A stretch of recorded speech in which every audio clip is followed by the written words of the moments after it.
On the radio, there's a science show where the pros help us learn and grow, keep us in the know. Tune in and follow us, come join us, we discuss. Let's unwind, challenge your mind. The Science Talk Show. We're live from Glasgow on Jambo Radio. The Science Talk Show. We're live from Glasgow on Jambo Radio. Bring you the latest news through the interviews, we and views, give you expert views, knowledge you can use. Atoms to galaxies, so many mysteries. All the way we learn and play. The Science Talk. We're live from Glasgow on Jambo Radio. The Science Talk Show. We're live from Glasgow on Jambo Radio. Talk about the stars up high, planets in our sky, rockets fly, how dinosaurs died, warping space and time. Study the universe, its secrets so vast. You discern, there's much to learn. The Science. We're live from Glasgow on Jambo Radio. The Science Talk Show. We're live from Glasgow on Jambo Radio.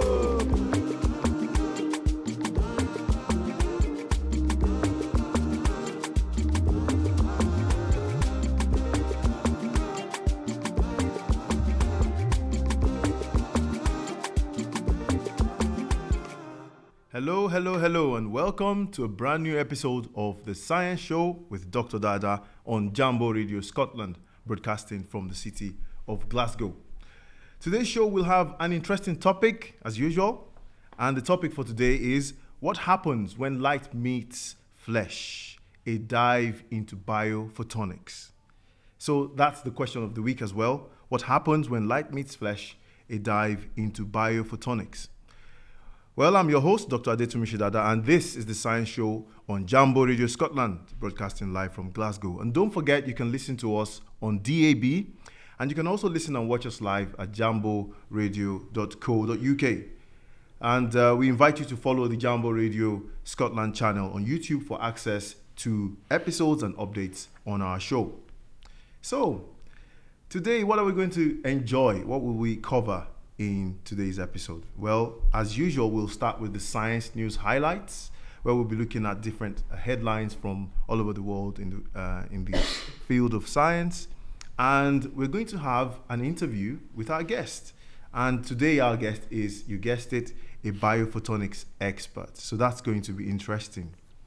And as usual, as you know, we like to have fun on this show as we learn about scientific facts. So we're going to enjoy some science jokes as well. So we'll see if our guest has a few jokes to share with us. And this week, we're going to have a STEM song as well. So we've prepared a beat, and we'll be vibing to that beat, maybe composing a few, bars and rap lines, and we'll see how that gets on. And we'll try to involve our guest in that as well. Anyway, we'll see how that goes. So stay tuned. Do not touch that dial. And now we will begin. Let's start with the science news highlights. But before that, let's quickly introduce our guest. And today we have Dr. Akhil Kalepali. I hope I'm saying your name right. Yep, that's spot on. Yes, it's really nice to have you with us in the Thank studio, Akhil. So Dr. Kalepali is a Liverpool early career research fellow at the School of Physics and Astronomy, and his research interests include novel imaging techniques and laser optics and light shaping, and his special focus specifically is on biophotonics and biomedical optics applications. It's really nice to have you with us. And how are you feeling today? How have things been this week for you? I mean, it's been really, really good. Thank you very much for the invitation, and the introduction was absolutely spot on. It's almost like we work together. Oh, yeah. Well, yeah, we kind of do. We kind of do. Good. It's sunny in Glasgow, so can't complain. Yes. It's been a good day. Yes, that's fantastic. Great. We'll learn more about our guest, about Dr. Dr. Kalepali. It's all right. Big Bang Theory works. Yes, I had to do that, didn't I? So we'll learn more about Dr. Kalepali in the course of the show. So now let's get into our science news highlights. So today we have a couple of headlines. One of them is a very interesting one, a very bio-related. It says, monarch butterfly's spots help it migrate, according to a study. And that's from the BBC News website. And as you can see on the video, for those watching online on video, you can see a spectacular sight. Monarch butterflies blanketing trees in Mexico after their epic journey south. So that's really interesting, isn't it? So what's this all about? Well, of course, you've probably seen a monarch butterfly before. And even if you haven't, you've probably seen a picture. And one thing that's really noticeable about them is their intricate pattern of black and white and orange spots. But one thing that's interesting about this is that those white spots, they're not just for show, actually. They might just be the secret to their epic migration, according to this new study. So this new research from the University of Georgia found that those butterflies spotting more white spots on their wings have a higher chance of completing their incredible migration. That's really remarkable, isn't it? So each year, these magnificent creatures embark on that grand journey of up to 3,000 miles from the northern reaches of Canada and the United States and to hibernate in central Mexico. But what's interesting about this is this slightly what you could call a plot twist. The researchers initially hypothesized that these monarch butterflies with more dark wings would be more successful at migrating. And that's given the known benefits of dark surfaces for flight efficiency. But this is a surprising result because this study showed to the contrary. They found that the successful butterflies have 3% less black and 3% more white on their wings. And one theory to support this is that these white spots might alter airflow patterns around the wings, providing an unexpected aerodynamic edge. And researchers have proposed that these spots help monarch butterflies to soak up more solar energy during their remarkable journey. And after thousands of years of making this long journey, these monarchs now are able to harness solar energy and improve their aerial efficiency. So in a nutshell, the secret to successful butterfly migration might just be in the white spotlight, just to have a play on words there. This intriguing study has been published in the journal PLOS ONE, so PLOS ONE, and that really shows just an exact example of the remarkable marvel of natural engineering. So if you want to learn more about that, you can find out more in that journal. Great. So what else do we have today? The second headline, electric flying vehicle gets clearance for flight tests in the US. Wow, that's interesting. That's some kind of future stuff, isn't it? And this is a story that's reported in New Scientist. And as you can see there, for those looking there at the picture, watching via video, so there's this cool electric aircraft, if you like, built by a company called Joby Aviation, or if it's Joby, maybe Joby. I know in Scotland it's a bit of a tricky word, isn't it? Oh yes. So that's a company in California. Now this isn't just your average aircraft. This thing can take off and land just like a helicopter, but it can also tilt its 6 rotors to fly straight ahead like a regular plane does. And when it does that, it can go up to 200 miles per hour, which is pretty fast, isn't it? So over the last 6 years, they have tested this aircraft more than 1,000 times and flown it thousands of miles, says Mike Hitchberg from the Vertical Flight Society in Virginia. Now, after all this testing, it's finally got the permit from the U.S. Federal Aviation Administration to start test flights for the real deal. But let's not get ahead of ourselves here. Let's not get too excited yet. We're still about a year and a half away from seeing these things in commercial use. So we'll see how that works out. But when that happens, the plan is for it to carry one pilot and 4 passengers, kind of like an air taxi. In fact, on their website, I'll go with Joby, shows that aircraft flying people from Manhattan to JFK Airport, it shows this aircraft flying people from Manhattan to JFK Airport in Queens.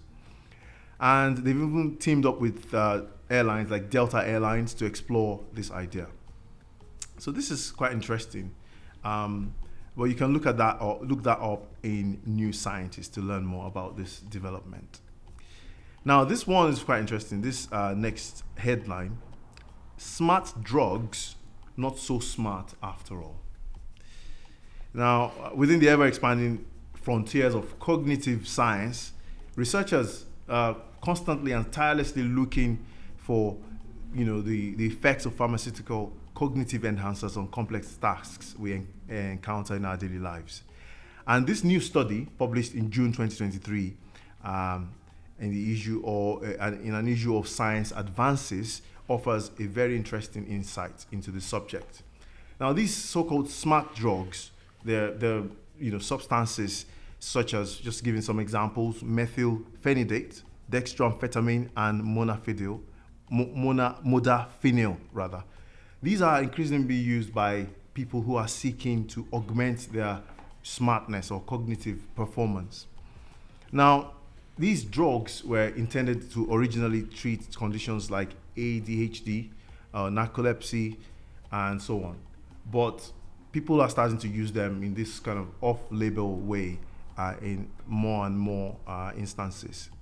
Now, this study, led by Elizabeth Bowman, found that the use of these drugs lead to a significant reduction in the quality of cognitive effort exerted, despite an increase in the level of effort. So what does this mean? Well, this means that when you use the drug, it makes you feel like you're getting through tasks faster. It helps you feel like you're focusing more easily. But the downside of that is that the quality of the work that you actually do suffers. And it's quite interesting, actually. The researchers observed a curious phenomenon where the distribution of performance among participants was also altered. So the distribution. So what this means is that those who performed above average often found themselves below average, and those who performed below average usually found themselves performing above average, which is quite interesting. And so this is attributed to an increase in the randomness of solution strategies. But if you wish to delve deeper into this compelling research, I would recommend that you explore the original article titled "Not So Smart. Smart Drugs Increase the Level but Decrease the Quality of Cognitive Effort" in Science Advances. And that's all for our Science News highlights for today. So, fantastic. Now we're back to our discussion, our chat with our guest, Dr. Akhil Kalepali. We're really thrilled to have you on our show Thank you today. very much. And could we start by having you share a little bit about your early life? What was it like growing up, and what kind of environment did your family create for you? How did that work out?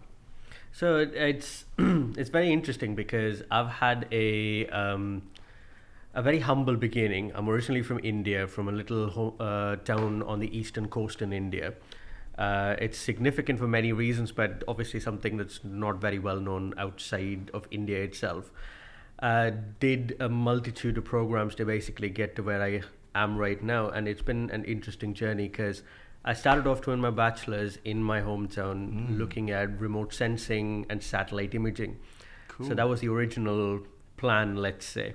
I see. Then I did a master's program in the Netherlands. You'll notice that there's a trajectory of me constantly going north from India. Yes. So I was in the Netherlands doing a master's program, but this time on airborne hyperspectral data. So still image analysis, but we've come from space down onto a plane.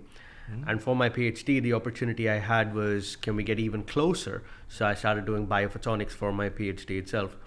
And on a happenstance complete, by chance meeting my current PI and the person I work with on a daily basis, I got this opportunity to come up to Glasgow from just outside of Oxford, where I did my PhD. So not Oxford University, but just outside where the campus was, to actually come here to do a postdoc.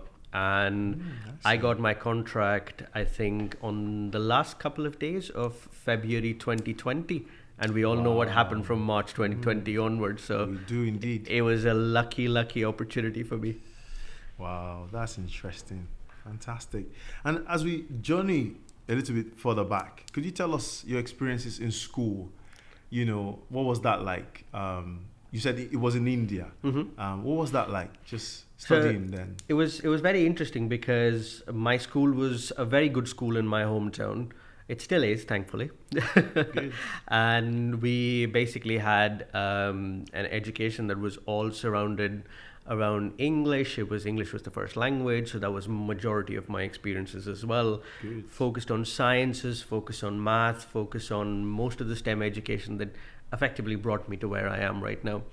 I find it quite interesting because we had all forms of education. You work from morning to evening, you work from morning to afternoon. We've had all sorts of experiences as well. My mother was a school teacher, so that I think helped in some shape or form. For sure. Because as long as she was in school, I was in school, or maybe the other way around, and she kept me in check, and I think that was always a good thing. Yeah, that's great. So she was in the same school as you were? No, she purposely was in a different school. Oh, I see. Because she didn't want to be in the same school just in case the other teachers complained to her about what I was doing in school. I was pretty naughty when I was younger, let's put it that way.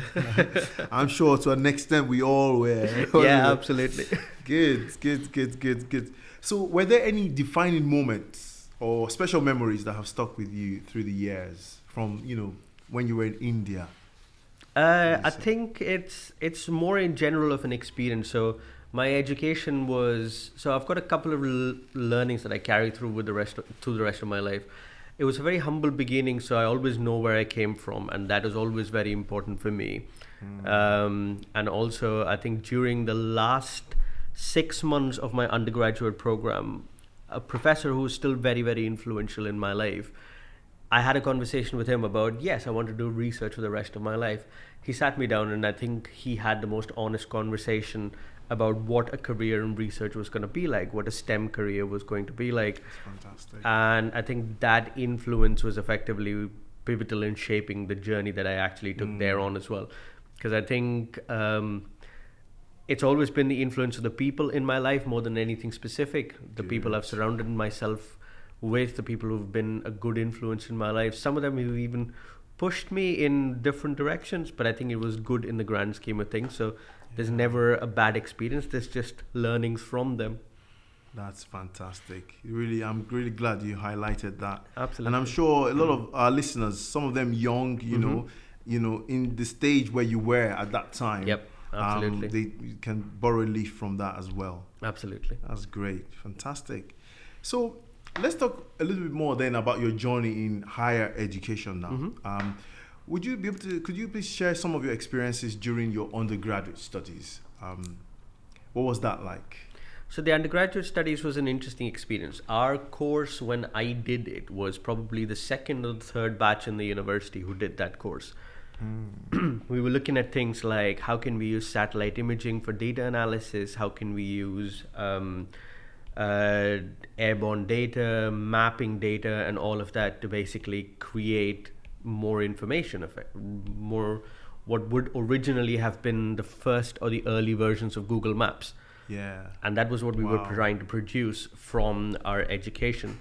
And the interesting thing about that is because the nature of it was so fundamental, because of the nature of the university, the degree that I was doing, and all of those things, that it gives you a very interesting understanding of the fundamentals of trying to do something. I don't do a remote sensing per se anymore. I am trying with some of my collaborators to go back to it now because I would love to do that again. But I think the way we actually constructed our education, the programs, the access or the absence of access to technology, all of those things were quite influential. And I think the experience was really, really good because we had a classroom education. You would sit in front of a teacher who would teach you for 3, 4, 5, 6 hours a day on different topics, and you would just keep going at it. But it's very interesting because I don't know how many of your listeners, I don't know if you might know this as well, but how many of your listeners will understand or remember this. My library at university still had those cupboards in which you take the drawer out and you had little cards to search for books. Yes. So that university still had it. And I think I actually found, because I put myself to the task. It was a very reputable university, and I put myself to the task of, can I find the oldest book in this university? I don't think I found it, but I think I found a book from like the 1700s at the university, which I thought was pretty cool. So those experiences were quite interesting. And now coming from all of that to where I can actually just open a laptop and say, find me this paper. Yeah. It's a very privileged position to be in. Absolutely. Yeah. I was the same as well. So I remember, I know exactly what you mean. You even have to blow the dust off of those things when you look through them. Yeah, absolutely. So very nice memories, isn't it? Oh, yes, absolutely. And the other thing I wanted to ask you was your major, the choice of the major that you did in your undergrad. How did that shape your path forward, would you say? So it's interesting. I did my bachelor's, didn't I, in India. And then my intention basically was to focus into research and innovation. The idea was, how can I actually go into a field where we're trying to break the frontiers of science? And my interest with that was, let's do something new, because research is all about what can we do new that's never been done before. Yes. So the field that I was in, remote sensing, satellite imaging and all of that, the premier institution for that field is based at the University of Twente in the Netherlands. It's called the ITC. I think originally it was called the International Training Center, but they just kept the acronym. And now it's called the Faculty of Geoinformation and Earth Observation. I see. Geoinformation Science and Earth Observation. So my idea was to get exposed to an international atmosphere, to go into an atmosphere that was not very comfortable to me, because I was quite comfortable where I was in India. I'd been there all my life. I even did my bachelor's in my hometown. So I went to university from home. So I wanted to explore something new. And I think just the experience, the degree, the methodologies that I was exposed to going to the Netherlands and working over there, I think that was really, really good. So I think the new experience would be the biggest takeaway from leaving India to go do a degree program somewhere else. Oh, very interesting. Interesting. Yes. Thank you. Thank you very much. Thank you. So, very good. Shifting gears a little bit, I'm curious to know this. Who would you say was your main source of inspiration? Feel free if it's more than one person. But are there any names that you'd say, oh, that person was an inspiration? It's quite difficult because I always believe I'm a sum total of all of the people that I've interacted with. Absolutely, yeah. So everyone gives me a certain view on things, let's say, and each of those things shape my perception to those things as I evolve. However old I am right now, I will not disclose my age, having been born in 1990. But I think it's very interesting. Everyone I've actually spoken to has given me something more that's added value. My parents, the way they actually sort of made sure that I had a good opportunity in life, the final year research project supervisor who shaped my outlook towards research, my PhD supervisor who's effectively given me the confidence to do what I'm currently doing. Because so much of doing a PhD, so much of doing all of the education to come to where I am right now is shaping the skill set. Yes. And then currently the person I work with on a day-to-day basis, to me, is single-handedly somebody I look up to quite often as well. Yep. Because you have to work with people. There is something that he says on a regular basis. And if there's one thing you take away from this conversation today, I think that would be the best one. The people that you surround yourself with are more important sometimes than the actual work that you do. And I think it's very, very important to know that you need to be in the right place. You need to work with good people so that you're able to do more than what individually you're capable of. So I think that was single-handedly the most inspirational thing I've ever heard. Good. Yes. Very, very nice. Thanks for sharing that with us as well. Absolutely. Great. So what we're going to do now is we'll take a music break, and the song we're going to listen to is by Nguye Lo, by Thabi Ngethe, by the way, and the song title is Nguye Lo. So we'll be right back. Fantastic. You're welcome back to the Science Show with Dr. Dada on Jambo Radio Scotland, broadcasting from the city of Glasgow. And that song was Nguye Lo by Thabi Ngethe. And shout out to Thabi for letting us use your song. And of course, you can check her out on various distribution platforms to learn more about the artist there. Great. So let's carry on with our interview, getting to know Dr. Kalipali. And we'll just ask, if we may, Dr. Kalipali, about your daily research activities these days. So what current projects are you working on? Just briefly, just give us an overview. All right. So there's a few interesting things that we're currently looking at. We're trying to see, for example, can we design an entire set of microscope systems using 3D printed plastic, for example. This is something that somebody in our research group has actually started a while back, and we're trying to see if we can adopt that to make more technologies. Because my motivation is stemmed from two reasons. One, these sort of systems in India are close to impossible because of the cost. Yeah. And the idea is, can we reduce the cost of a specialized microscopy system so that it can be more accessible to people all around the world, as opposed to not just the countries that can afford it. Yeah. I'm also looking at, for example, can we do a non-contact monitoring of blood vessels? So can I, for example, from a standoff distance, as we are sitting right now, measure your heart rate without any physical contact?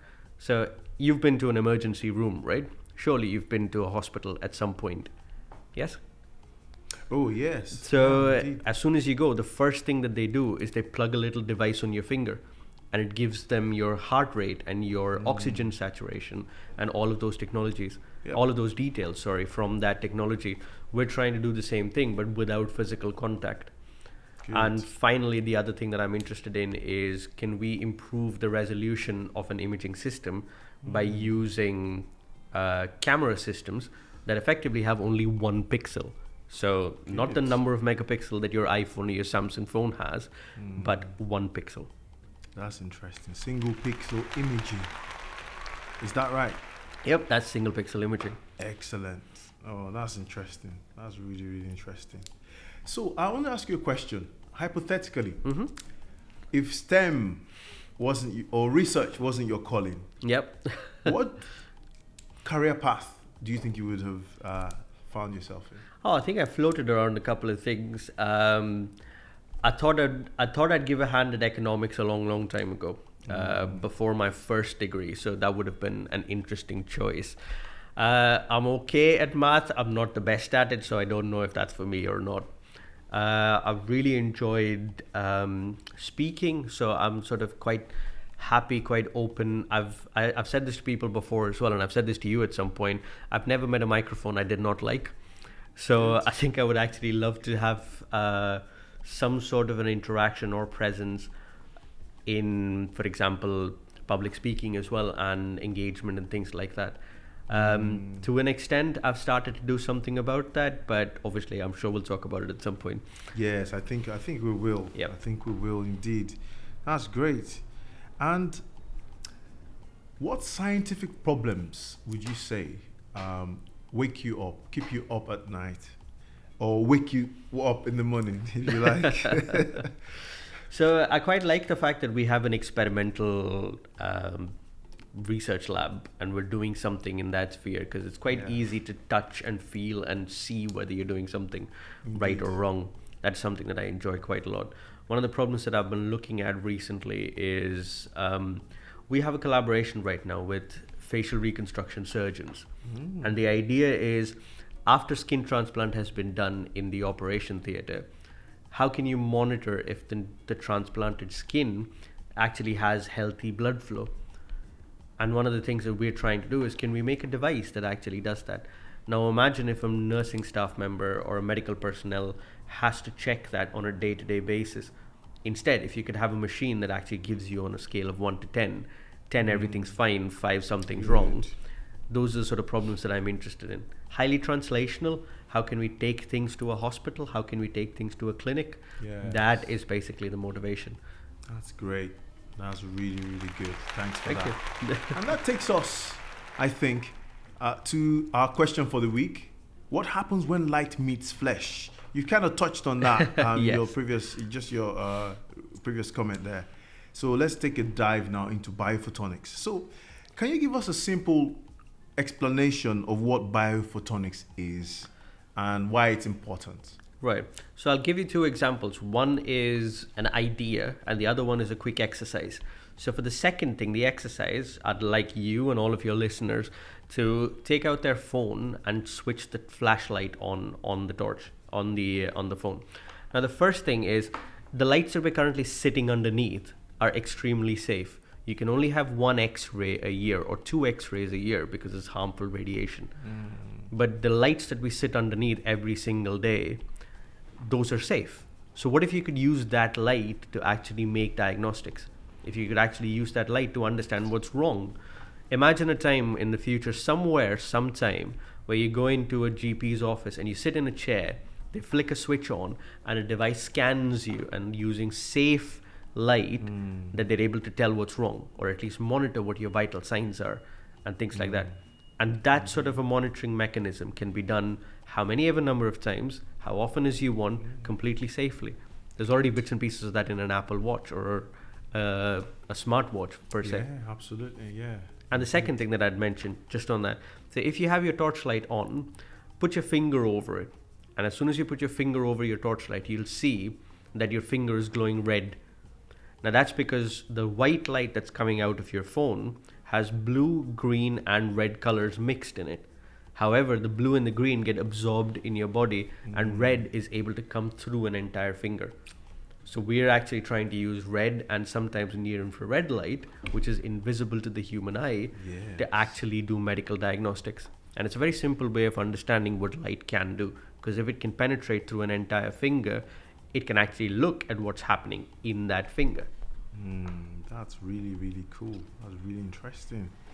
And yes, thanks for explaining that. I really liked your explanation there. It's very nice, easy to understand. Absolutely. Really good. Thanks for that.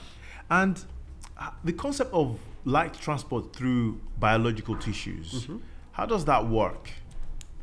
Could you illustrate, or explain that for us? So for light, as you say, light goes through. In the case of white light, you see red light. Yep. Can you say a little bit more about the actual transport of light through biological tissues? So imagine light is actually incident, or I can't help myself with the language, of course. Go for But it. imagine that the light is actually falling on your skin. Now, the epidermis, which is the topmost layer of your skin, absorbs blue light. Yes. And it does not go any further in your body from that point on. Now think about it on the other side. It's the same blue light from the sun that causes people to tan when they sit underneath the sun for a long period of time, because it causes a process called melanogenesis, which it generates the color pigment in your skin. Now further from that, slightly deeper into the epidermis, but not so far along, is where green goes. But it also gets absorbed in biological tissue.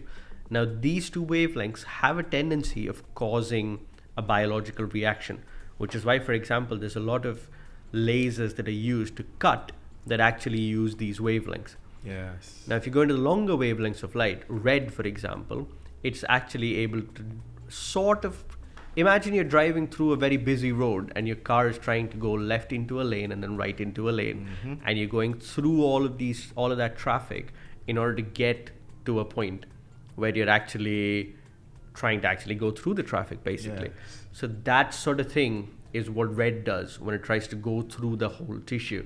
Good. And at any point in that path, if you ever take a measurement, you can actually measure what's happened to the light in that whole process. That's fantastic. Really, really beautiful. I quite like the illustrations. analogy of a car going through traffic. Yes, really good. And I'm sure our listeners really appreciated that as well. So that's great, fantastic. And just to look at the other things, some of the other things that you've worked on or that you work on, hyperspectral imaging or hyperspectral, something that's come up a couple of times. Yep. Could you explain to our listeners what that really is about? So there is a traditional imaging method called multispectral imaging. And spectral is color, and multi means many colors. If you take a picture from your phone or from a standard camera or anything like that, the sensor captures three values. What's the intensity of red, what is it in blue, and what is it in green? Yep. The sum of all of that gives you what effectively your eyes can see. The eyes, the retina works in the same way as well. But however, if I take the red, green, and blue, and instead of having them as three channels, if I make each of those channels 100 channels, it's called hyperspectral. So effectively, you've got 100 channels of red, 100 channels of blue, and 100 channels of green, and it gives you more information. So now think about it in terms of a graph. If you've got the spectral bands on one axis and you've got the intensity on the other, a multispectral image will give you three values, 1, 2, and 3 in each of the color. But if you think about it in a hyperspectral image where you have multiple channels, you get more details in that curve, and you can use those details to make diagnostics, both for vegetation, for biology, for biophotonics, all of these applications. It's more data effectively. Fantastic. And thanks for touching on that as well. So you've woven it into how it helps with satellite data analysis, for example, and even biophotonics contributes to that. Because think about it, interestingly, I can tell the difference using hyperspectral data between a crop that is not growing very well, that's under stress, and a healthy crop, because the hyperspectral data gives you the difference between the two. Wow, that's fantastic. So it's all about information, data, isn't exactly. it? That's great. Yes, very well deserved applause there. Yes, indeed. Thank you. Now, there's a couple of things I wanted to ask you about. In the interest of time, we'll just go straight to them. So, can you talk about your role as the Associate Vice President for Young Professionals at the IEE Photonic Society? So that's very interesting. I have this role. I've had this role for the last 2 years or so. And my interest with that is to focus on young professionals. Now, young professionals, according to the IEEE, is anyone outside of anyone within 15 years of their first degree. And the idea with that basically is looking at early careers in research, early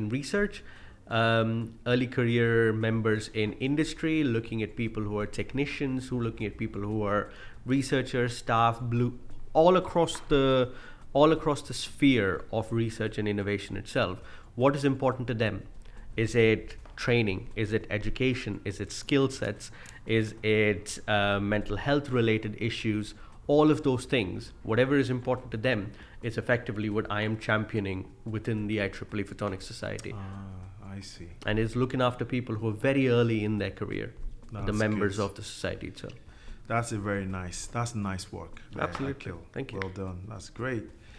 Fantastic. So let's take another music break now. And now we're going to listen to a classic by Miriam Makeba, Malaika. We'll be right back. Fantastic. So that was Malaika by Miriam Makeba. And this is the Science Show with Dr. Dada on Jambo Radio Scotland, broadcasting from the city of Glasgow. And we've been enjoying our discussion with Dr. Akil Kalipali. And Akil, if I may ask, one more thing that would be nice to talk about. I know you're very passionate about mental health. Absolutely. Could you tell us about your work on that? Yeah. briefly? So I've tried to do a lot of things in the mental health space, and based on that, I've started a company of my own that's called ACES Consulting Limited. ACES spelled ACES. So ACES Consulting Limited is a very interesting organization. We're curious and keen on making an impact in the mental health space. Now, there's a lot of mental health awareness that's currently available through and after COVID. And there's also a lot of medical care that's available. But the gap between the two is very, very wide.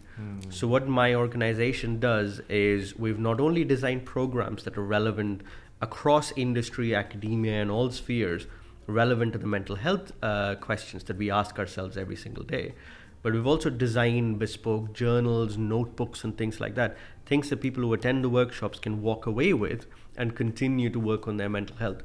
This is something that's very, very passionate to me because I've had my own challenges in mental health through the course of my PhD, through the course of a lot of experiences in my life. So this is something that I'm very, very passionate about. And it's something that makes me sort of very, very keen and eager to make an impact, to create a positive impact in the world beyond what I do in my research as well. That's great. That's really, really great to see. I mean, being able to balance, I think it's really remarkable being able to balance that with your research. Thank you. And, Thank you very much. Your work in academia. I think that's really commendable. And of course, this is something that there's more opportunities to talk about. Absolutely. Maybe in future episodes of this show. Oh, absolutely. I'd love to come back. This is fun. In other shows as well. We have a Absolutely. show dedicated to that on Jambo Radio. So that's fantastic. It's really, really nice to chat with you, and it's nice to get to know you. Thank you. Your research, what you're interested in. Do you have any hobbies? So interesting you asked that. So there's two hobbies that I wish I'd actually brought them with me for your video subscribers, but I paint model planes. Ooh, So one of the most important battles in the UK is the Battle of Britain during Second World War. Yes. And that involved 9 planes, 5 German planes and 4 British planes. And I'm actually painting all of them in order to recreate the Battle of Britain. So I'm about 5 planes in on my journey of making 9 planes. And I also enjoy rock climbing quite a bit, so I've picked that up in the last sort of 12 months or so after a very long break. So it's quite nice to get out. I find that, like most people, I think physicists especially, they like rock climbing because not only are you doing something physical, but you're trying to solve a problem on the wall. Involves physics. Yeah, exactly. It's like, Yes. give us more problems. Good. So, yep, that's me. That's nice. Very nice. Thanks for sharing that with us. Absolutely. My pleasure. Yes, at this point, we'd like to take the opportunity to thank and shout out to our sponsor, IOP, Institute of Physics Scotland, for sponsoring this episode of the show. And now we've come to a part of the show that we very much look forward to, and that's science jokes. So I've got a couple. Yeah, I'll let you roll with it. Should I? Yeah, go ahead. You go ahead. Do you have some yourself? I'm gonna think about it while you're actually going. Yep. Good. Let's do that then. So so something that has a little bit to do with biophotonics now. So this is a joke, and the last word is going to be blank, and I want you to guess what that word is. All right. Okay, so it says 2 blood vessels met and fell in love, but alas, it was all in Vein. Dude, that was an easy one in a way. Oh yes. And it works, but the vein, of course, is VEIN. Yep. Yes, good. So that I like that one. I like it. It works. You play on words there. Okay, so another one. Why did the biology book say to the what did the biology book say to the physics book?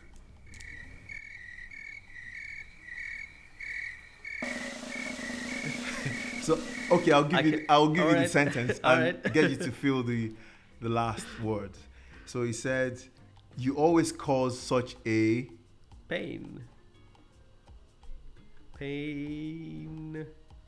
Oh, sorry. My apologies. That's not the word. That's not the sentence. It's you just seem to have so much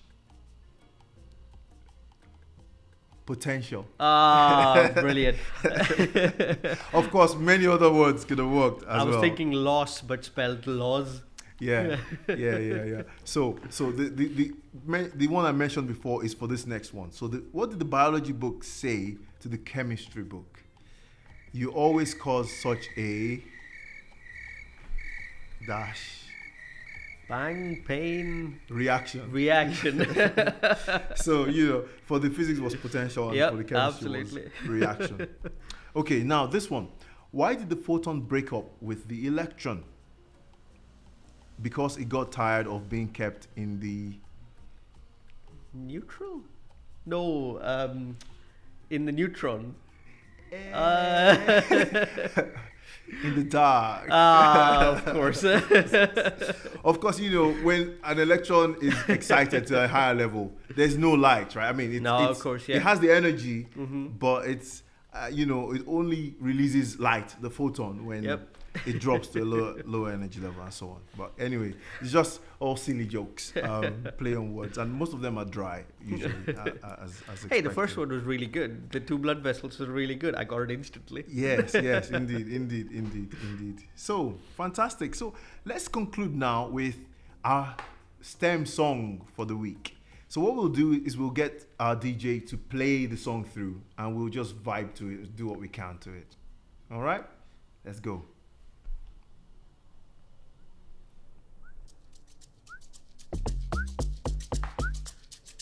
On the music, on the track. Yeah, so this style of music is called Amapiano. It's Okay. very popular in Africa and maybe all over the world now, actually. So do you have a few lines to say? I mean, it can be very easy. It could be something like, you know, let's see. I mean, I'm going to say Everybody say science. science. Show. Show. Everybody say science. Science show. Show. Yeah, that's good. That's good. I wrote a few lines, you know, something to do with, a little bit to do with biophotonics. And all what we right. talked about today. But I'll just kind of speak it or rap if you like. All right. Okay, let's go. Time to shine the light through tissues dense and tight. Yes, revealing life's secrets hidden from sight. The theory of In the biophotonics. day or night, with photons we excite. No, they do not bite. Biophotonics make it right. Photonics makes it right. Yeah, something like that. Ladies and gentlemen, Dr. Dada. Yeah, ladies and gentlemen, Dr. Akil Kalepali. Thank you very Okay, let's much. do the science bit again, right? All right. Okay, now everybody say science. Science. Show. Show. Everybody say science. Science. Show. Show. Everybody say science. Science show. Exactly. Thanks very much. That was Absolutely. wonderful. That was fun. I don't have a musical bone in my body, but you've done well. But yeah, we can see the musical bone. I think you found it today. Yes, that's fantastic. And that's a wrap on this week's exploration into the fascinating world of science here on the Science Show with Dr. Dada on Jambo Radio Scotland. And of course, whether you're an avid science enthusiast wanting to keep up with the latest breakthroughs and impact on daily life, or if you're just eager to learn more about the vibrant world and scientific activity happening here in Scotland and here in Glasgow, then you're at the right place here on the Science Show. And of course, we'd love to hear from you as well. So if you have any questions, thoughts, or comments about today's show, please feel free to email us at info@jamboradio.co.uk. And don't forget to check out our homepage at www.jamboradioscotland.co.uk/The Science Show for all the news and latest updates on the show. And we would like to say a big thank you to you, our viewers and listeners, for tuning into this week's edition. And we'd like to urge you to keep those radio dials locked, because next time we will be having another captivating topic and another guest on the show. And we'd like to once again say a big thank you to our sponsor, IOP Scotland, and a shout out to our wonderful production team, including our producer, Otuekong Umoren. And this is Dr. Dada signing off. And until next time, stay curious.